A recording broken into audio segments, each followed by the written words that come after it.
Alors, bonjour, Madame Nadine Francion. Bonjour. Vous êtes la fondatrice de Fondation Voix Angélique. Exact. Ça a vu le jour en 2006. Oui. Comment vous est venue l'idée de mettre en place un tel projet? Parce que j'avais déjà une expérience de parrainage avec d'autres organismes. Et puis aussi, quand j'étais jeune, j'avais une religieuse qui avait marqué ma vie. Donc, je m'étais dit que quand je serai grande, je ferai quelque chose aussi avec les enfants pour les aider à sortir du milieu de la pauvreté. Mais le plus important, que ces enfants-là se sentent vraiment importants. Donc, c'est comme ça que l'idée est venue en 2006. J'ai pu me m'allier avec 3 autres mamans. Et puis, on a fondé la Fondation Voix Angélique. Okay. Comment cette religieuse vous a marqué? Est-ce que vous pouvez expliquer? Oui, bien sûr. Elle m'a marqué dans le sens qu'elle elle me donnait des tâches, même quand c'était des petites tâches, mais elle me faisait... je me sentais très importante. Donc, elle prenait le temps de m'expliquer comment ça fonctionnait. Il fallait que j'aille étape par étape. Puis, elle croyait beaucoup en moi aussi. Elle me disait toujours, un jour, là, tu vas être une très grande dame. Donc, à ses yeux, j'étais vraiment quelqu'un, j'étais importante. Donc elle vous a valorisé. Exactement, beaucoup. D'accord. Mais pourquoi un projet sur les enfants seulement, pas sur les autres, les adultes? Parce que c'est impossible de vouloir tout faire. Donc, si on veut être excellent dans ce qu'on fait, donc c'est mieux de se spécialiser. Et moi, les enfants, bon, j'ai toujours adoré les enfants. Donc, je me dis que je vais me concentrer seulement sur les enfants. Et jusqu'à présent, ça fait 11 ans, ça fait 12 ans, je pense. Donc, ça va super bien. Les adultes, je laisse ça à d'autres qui ont la passion pour les adultes. D'accord. Et maintenant, vous faites des actions en Haïti, en Afrique, notamment au Maroc, en Tunisie. Oui.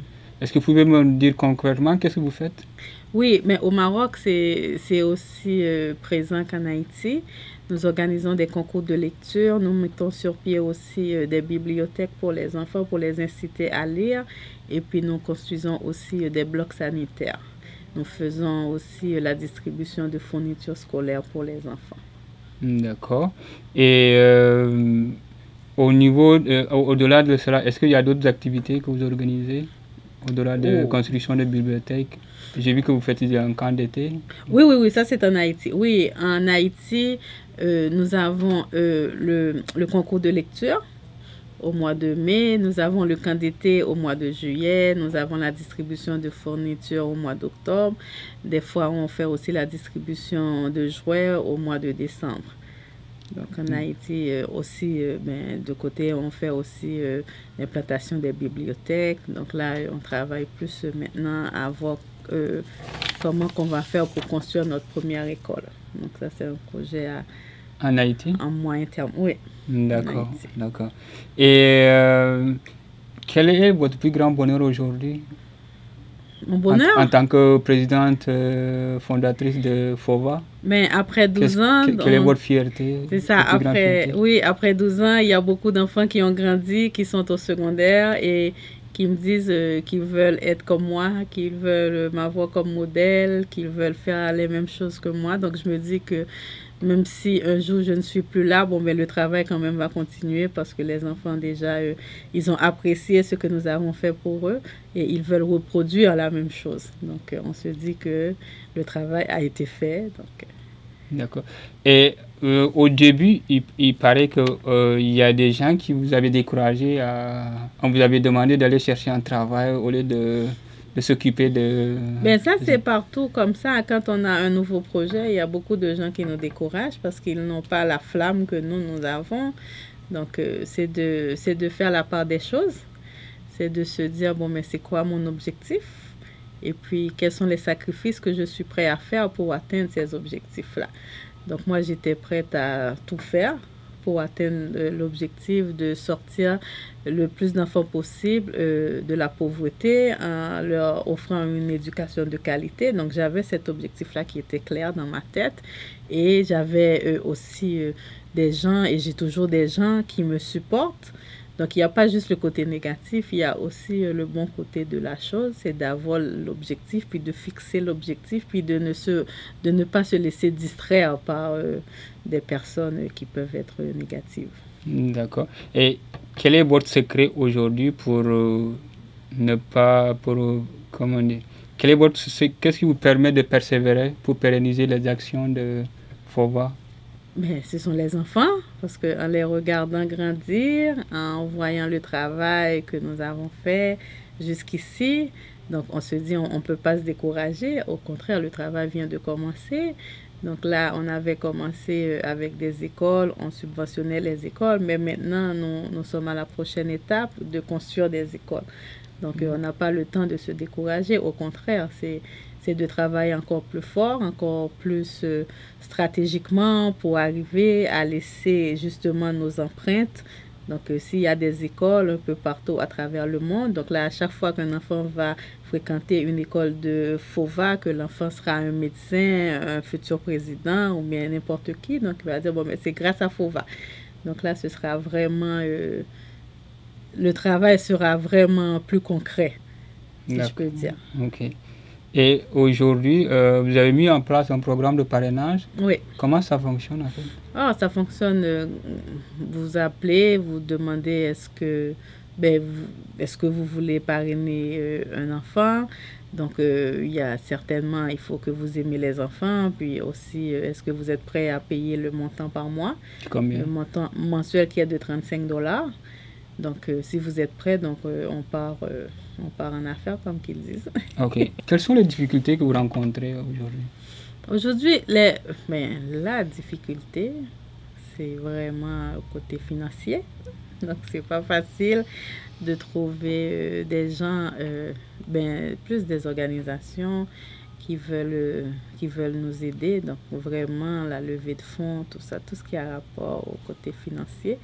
Mais bon, il faut trouver d'autres idées, il faut trouver d'autres méthodes pour aller chercher ce financement-là.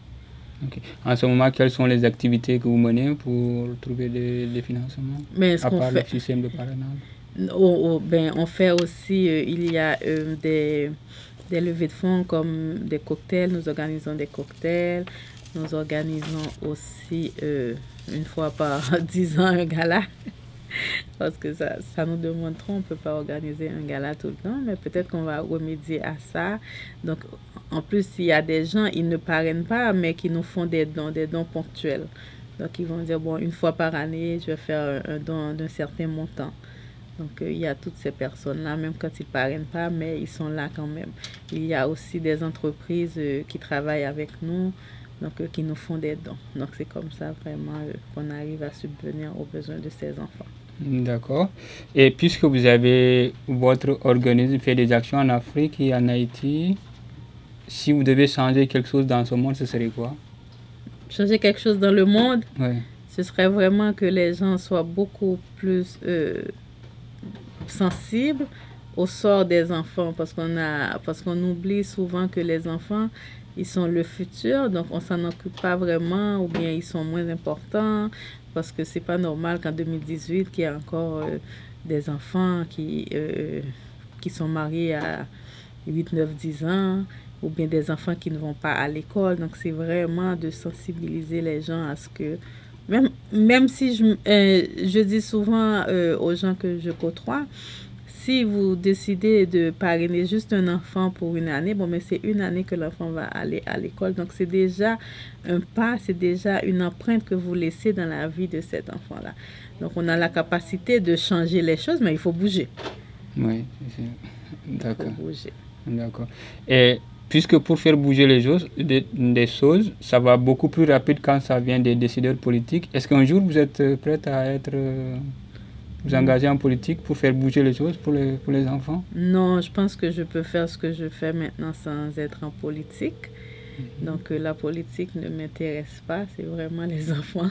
Ok. Non, mais je veux dire, pour faire la politique, pour faire avancer la cause des enfants, parce qu'en général, c'est les hommes politiques, les décideurs du monde, c'est le côté politique qui font des lois, ils font voter des lois pour faire avancer, par exemple, la cause des femmes ou bien la cause des enfants.